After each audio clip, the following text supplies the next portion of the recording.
Good evening, and welcome back to our regularly scheduled performance. Yes, I'm back home. I'm back in my office. It's back to a normal vlog. Although it was a lot of fun doing the drone flying last couple days. So much fun, actually. Uh, I'll get back in that in a second. Something's kind of bugging me. I'm gonna just throw this out there. You guys probably all experienced this before, but do you ever have those friends who just have zero respect for your schedule? Like, complete lack of respect. I'm not gonna name this person, but and I've had a few people like this, but like one in particular, um, I get a call. Hey, let's hang out. We haven't seen each other in ages. Awesome. All right. Well, I'll leave work early so we can spend the afternoon, just catch up, do a bunch of stuff. Get home early. Waiting. Um, Finally get a text like 3 hours later.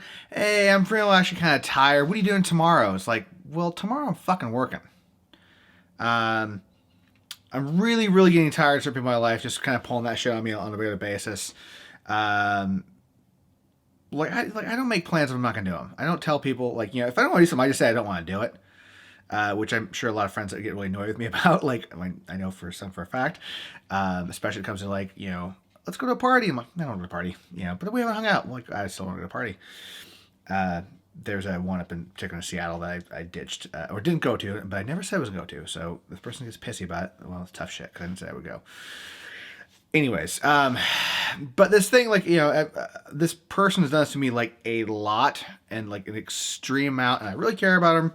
I care about her. Really nice person, but I'm just getting really tired of like changing my schedule. And it's a constant thing. Like, she overschedules her life, whatever. I get that, but I always feel like I'm the person who gets like kind of hoseness. Like, oh, I haven't seen you much. That'd be great to catch up. Like, let's talk art, all this kind of stuff. And once again, I'm just too tired. Like, well, you know what? Like, maybe you should reprioritize your schedule a little bit. Like, if your friends are important to you, make the fucking time.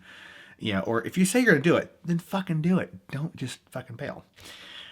Yeah. So, anyways, trying a little bit something a little different at the moment. If you guys notice, the light's kind of a little more harsh than when we're here. Normally, I had this giant dish behind the camera, really soft, diffused, but it was a kind of custom-made LED with a flicker issue, so I had to record at a low frame rate. This is an actual proper LED panel, but it's not really diffused. So if it's a little harsh, well, that'd be why. I'm not. I'm recording this in log, so I'm not. The color is kind of gray on the camera, so I can't really tell what it's doing. I did use the old little Luma light meter here to set my white balance and exposure, so we'll see how accurate this thing is.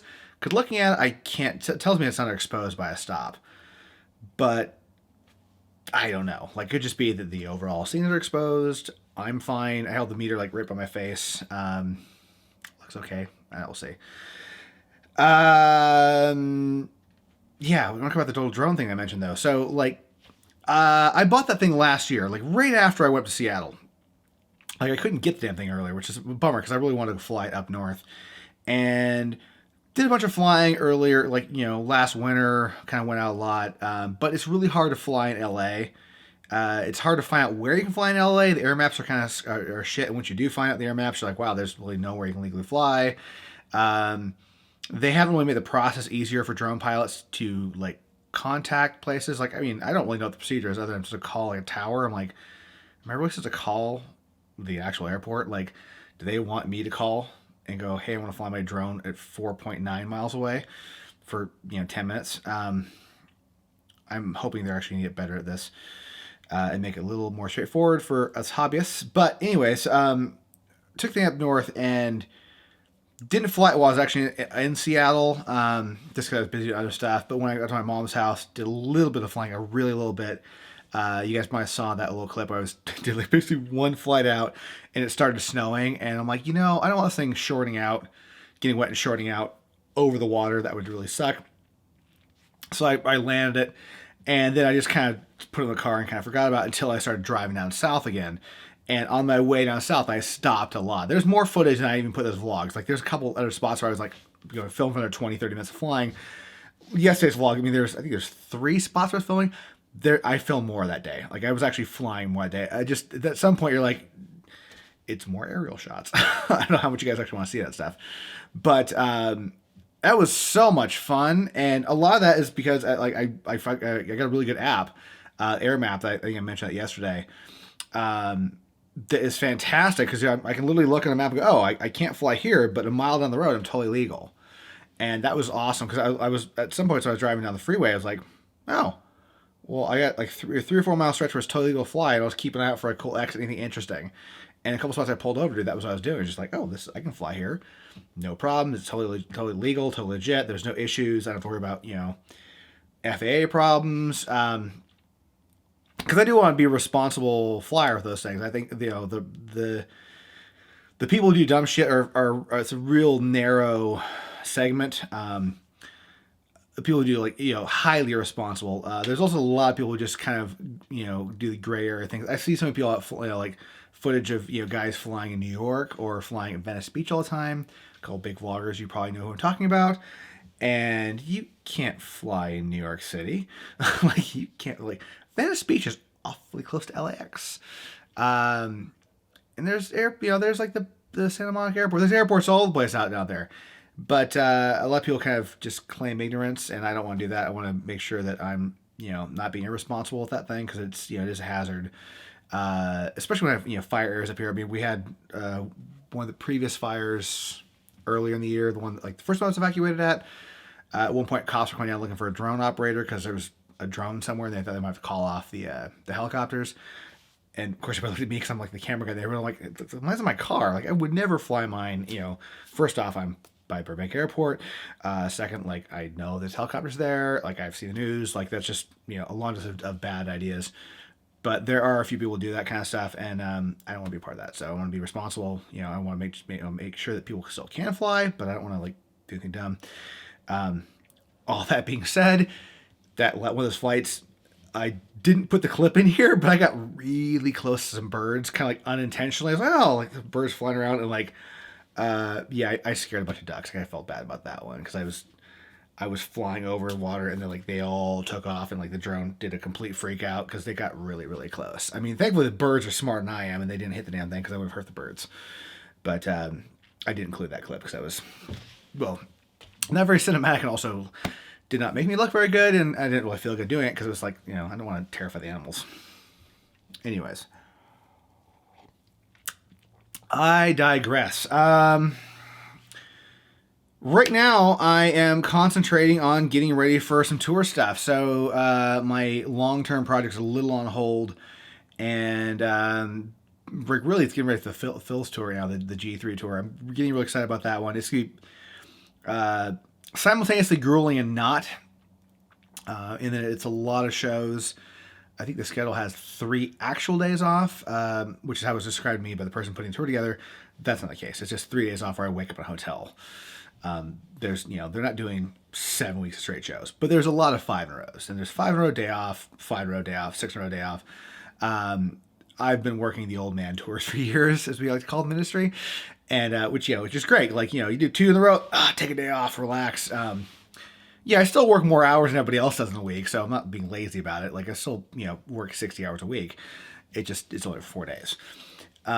This one's gonna be a little more continuous, but I have a much shorter day. I found the schedule, we're only playing a half-hour set, so I'm only responsible for 30-minute set, which is kind of crazy when I think about it. But I talked to the PM of the overall tour yesterday, and basically just told him anything and everything you got that I can do to add to my plate, give it to me. So I'm gonna probably handle the truck loading for 2 of the acts.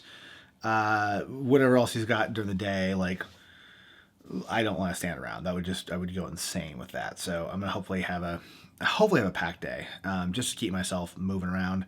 I don't need to be spending any more time in the bus than I already do. But I am looking forward to the tour. It should be a lot of fun. I'm working for Forrest, who's the drummer with Phil with Delta Deep and stuff, and he's a sweetheart. Added to my list of incredibly nice drummers I get to work for. Especially Rick and Ben, the 2 of the nicest guys in the music business as far as I'm concerned. Dave Grohl being the nicest, but I've worked for Dave Grohl, so But I'm looking forward to work for us. It'll be kind of fun to kind of be back in that world again, and especially in acoustics. With that though, I've been rambling on for about 10 minutes now. I'm gonna finish my coffee and figure out my plans tonight, because my plans are now up in the air again because of my friend that I'm now circling back to again. You know, I'm not like those person when it comes to scheduling, and I know I say it, I do a lot of things and I don't do it, and like it's not something I'm very proud of at all. That's quite, you know, it's a personality trait that I'm really annoyed with by myself, is the idea of not following through on things. But I try to not bail on the same people every damn time. You know, I want to spread the pain out a little bit. So yeah, it's just I'm just a little annoyed. Anyways, thank you all for stopping by. Hope you guys enjoyed like the flight footage last couple days. It was a little weird doing the like cell phone and drone footage thing, because the aspect ratio is different. I need to reset the aspect ratio on the drone, because it's cinema 4K. I think it's actually cinema 4K, so it's wider, but it's not true 24. It's a really weird thing. I think it's the wider frame. It's like 4096 wide, but it's 2397 frame rate. And the phone was doing true 24, but doing 30, whatever the Ultra HD 4K. So maybe the footage look a little weird.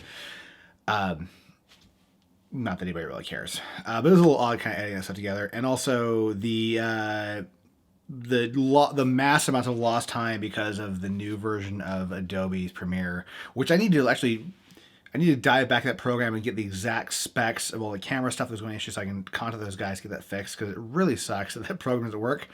It's been out for like a month now, and they've already done a set of updates. I just don't know if it's maybe because nobody films their iPhone or with Filmic Pro or whatever, and just, I don't know, it was a really weird thing, because it only happened with iPhone footage. Everything else is fine. Just iPhone footage with the audio would drop out. Go figure. Yeah, so anyways, once again, thank you all for stopping by. Thank you all the new subscribers. I got 68 in the last month, which is awesome. Maybe we'll see if we can hit like maybe 500 by the end of next year. We're gonna, you know, which I think is possible. I mean, I went from 0 to 217 or whatever it is today, like in a year. I'm pretty excited about that. So we hit 5 next year. Yeah. But I shall see you all tomorrow, and have a fantastic weekend. If I don't do an update tomorrow, who knows? Maybe I'll see you guys until Monday. Who knows? I'm being a little more relaxed with this stuff. I'm being a little more relaxed myself, a little less stressed out about it, a little less gung-ho. So, yeah, so it might be a day. But regardless, have a fantastic weekend. Hope you guys do some amazing stuff. Spend time with your families if possible. People you care about. And I shall see you all very, very soon.